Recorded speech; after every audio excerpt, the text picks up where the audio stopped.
নমস্কার দর্শক বন্ধুরা, রেস স্পোর্টসের পর্দায় আপনাদের সবাইকে স্বাগত। এই মুহূর্তে আমি দাঁড়িয়ে আছি যুবভারতী ক্রীড়াঙ্গনে এবং যুবভারতী ক্রীড়াঙ্গনে অনুশীলন করলো মোহনবাগান।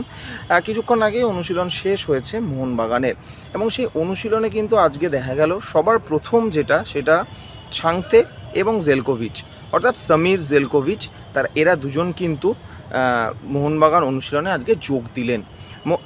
ছাংতে আগের দিন এসেছেন, তবে তিনি অনুশীলনে আগের দিন এসেছিলেন কিন্তু হাতে মেডিকেল রিপোর্ট নিয়ে এসেছিলেন, তিনি অনুশীলনে নামেননি। মেডিকেল টিমের সাথে কথা বলে তিনি যথারীতি নিজের হোটেল রুমে ফিরে যান।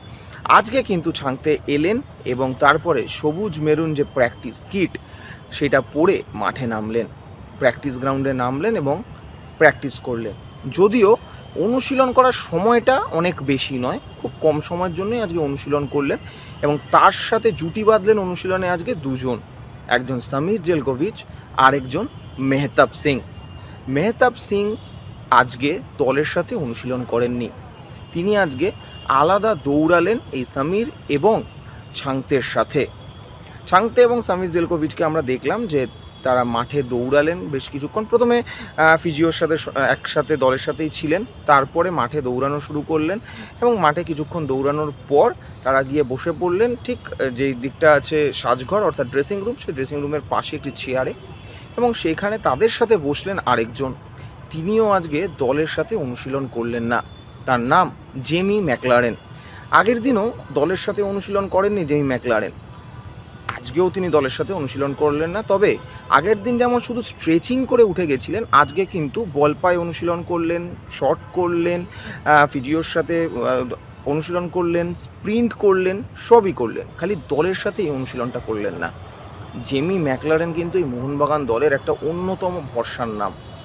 গোলের জন্য জেমি ম্যাকলারেনের দিকেই কিন্তু সবচেয়ে বেশি তাকিয়ে থাকে মোহনবাগান প্রেমী জনতা। সেইখানে দাঁড়িয়ে পরপর দুদিন অনুশীলন না করা, সামনেই চলতি ডুরান্ট কাপের নকআউট পর্ব, সেই নকআউট পর্বে কি জেমি ম্যাকলারেনকে পাবে না মোহনবাগান?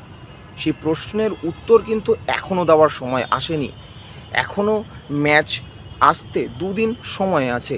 তবে সেইখান থেকে দাঁড়িয়ে যদি আর একদিন জেমি ম্যাকলারেন অনুশীলন না করে দলের সাথে, সেখানে কিন্তু চিন্তার ভাঁজ পড়বে মোহনবাগান দর্শকদের কপালে। তার সাথে আজ অনুশীলনে নামলেন না মিগুয়েল আজ এসেছিলেন কিন্তু অনুশীলন তিনি করেননি, সাজঘরে বসেছিলেন এবং তারপরে হোটেলের দিকে চলে যান। অর্থাৎ মিগুয়েল অনুশীলন করলেন না, ম্যাকলারেন দলের সাথে অনুশীলন করলেন না, মেহতাব দলের সাথে অনুশীলন করলেন না। এই তিনজন প্লেয়ার দলের সাথে অনুশীলন করলেন না, যেটা কিন্তু চিন্তার কারণ হতে পারে মোহনবাগানের জন্য। কারণ ডুরান্ট কাপ এই মুহূর্তে যে জায়গায় এসে দাঁড়াচ্ছে, কঠিন হচ্ছে টুর্নামেন্ট, সে কথা আমরা আগের দিনই বলেছিলাম। সেখানে দাঁড়িয়ে এরকম গুরুত্বপূর্ণ প্লেয়াররা হঠাৎ করে যদি দলের সাথে অনুশীলন না করে, তাহলে সেটার কারণ কি? অনেক রকম অ্যাজাম্পশনই কিন্তু করতে পারে মোহনবাগান প্রেমী জনতা। তবে আসল খবর কি সেটা অবশ্যই আমরা যেদিন জানবো বা যখন জানবো রেস স্পোর্টসের পর্দায় আপনাদের কাছে আমরা তুলে ধরব। অনুশীলনে আজকে দেখা গেল দুই দলে ভাগ করে যেরকম কোচ অনুশীলন করায় সেরকমই অনুশীলন করালেন।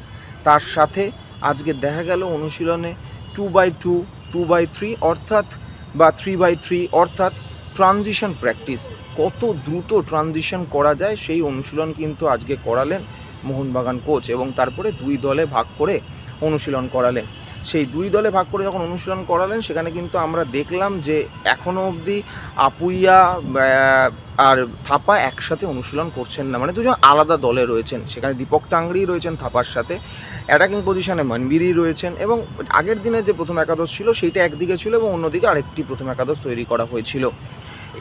এইভাবে অনুশীলনটাই আজকে এগুলো মোহনবাগানে। তবে এই প্রথম একাদশ কিন্তু দেখে বলা যায় না যে এই প্রথম একাদশই থাকবে পরের ম্যাচে, পরিবর্তন আসতেই পারে। আমরা জানি যে মোহনবাগান বেঞ্চ আস্তে আস্তে শক্তিশালী হয়ে উঠছে এবং কারা কারা চলে এসেছেন ইতিমধ্যেই, ছাংতে, সমীর এর মতন প্লেয়াররা এসে গেছেন, ম্যাকলারেন রয়েছেন, মিগুয়েল রয়েছেন, হাতে এখনও সময় রয়েছে। তাই এই মুহূর্তেই প্রথম একাদশ বলে দেওয়া খুবই তড়িঘড়ি একটা সিদ্ধান্ত হয়ে যাবে, সেটা এই মুহূর্তে বলা সম্ভব নয়।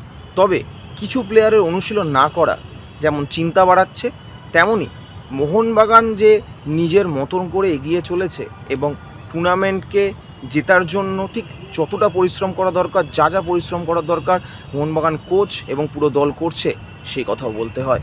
জোহরদি ক্রীড়াঙ্গন থেকে আমি অর্পণ দেবনাথ, রেস স্পোর্টস।